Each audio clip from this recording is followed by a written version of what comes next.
Petit tips en fonction de la finition de vos bottes. Si vous avez des bottes souples, coquées ou avec une partie élastique, vous ne pourrez pas prendre les mêmes mesures, sinon vous n'allez pas avoir la même tension. Pour des bottes classiques, donc ce qu'on appelle souples ou non coquées du moins, on prend un contact affleurant, un contact léger, où on a quelques millimètres de souplesse, on ne serre pas trop, on lâche pas trop, vraiment quelque chose dans l'idée que voilà, ce sont vos bottes qui vous entourent le mollet.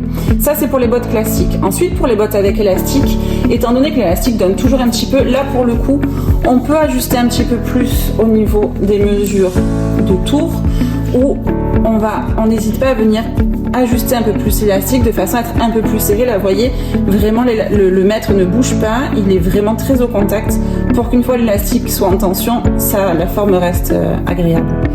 Et ensuite pour les versions coquées au contraire, donc où on a une coque sur toutes les bottes de dressage, une coque extérieure renforcée, là pour le coup on va décider de choisir un petit peu plus de souplesse, donc conserver un tout petit peu plus de place pour qu'on puisse bouger plus facilement parce que la botte ne se déformera pas. Donc là on va mettre effectivement aussi un petit doigt entre la mesure du mètre et le contact du mollet, de façon à ce que votre mollet puisse bouger à l'intérieur de la coque. Donc on part sur une botte hauteur dressage, donc on va faire un test. Fléchis comme si tu étais en position de dressage. Ok. L'idée c'est que vous n'ayez pas de gêne devant, vous n'ayez pas de gêne derrière. Remets-toi droite. Vous qui n'aurez pas le gabarit à la maison, vous repérez, fléchis. Il faut vraiment que la botte s'arrête avant le premier pli de l'arrière du genou et juste en dessous de la rotule, pour qu'à aucun moment dans la flexion vous soyez gêné avec une botte trop haute ou qui monte trop haut derrière. Donc nous on va s'arrêter à ce niveau-là, ici, parce que c'est une botte de dressage et qu'elle est haute. Donc on va prendre la hauteur, donc mesure 1,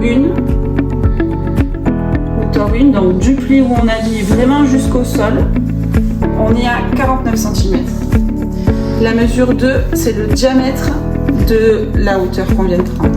Donc nous, si vous avez un doute, vous reprenez vos 49 cm.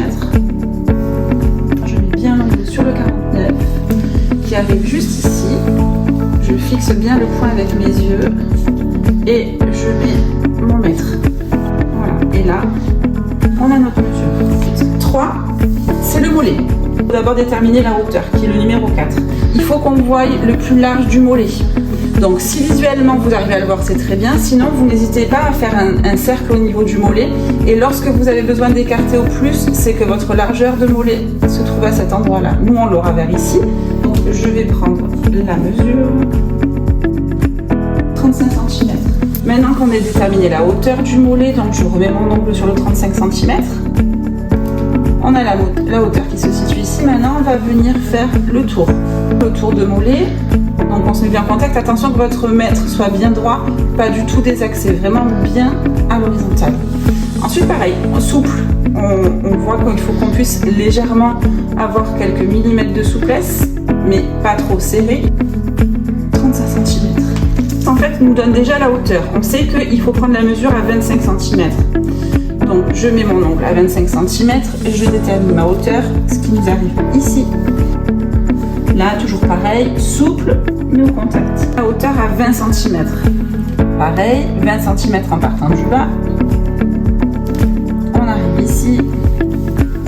Maintenant, je fais le tour. Donc, base de mollet. Mesure numéro 7.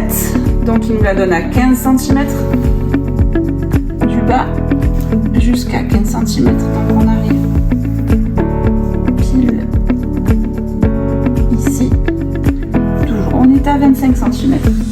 Diamètre cheville, donc juste au-dessus de la malléole. Là par contre, n'hésitez pas à être un petit peu plus généreux sur la souplesse du mètre, parce qu'il faut que votre coup du pied passe bien, que vous ne soyez pas embêté au moment d'enfiler votre botte. Je me mets au contact, je lâche un tout petit peu. Il faut vraiment que j'ai le bout de mon doigt qui puisse passer sous le mètre. Attention, hein, pas un doigt complet où on veut être souple. Hein. On parle vraiment de bout de doigt. Bon, vous connaissez votre pointure de pied, mais on a la dimension de pied, donc il faudra donner votre pointure habituelle. Je ne sais pas, plus grand, plus petit. Et on a la possibilité également d'avoir des bottes qui sont plus larges pour les personnes qui ont des bouts de pied assez carrés.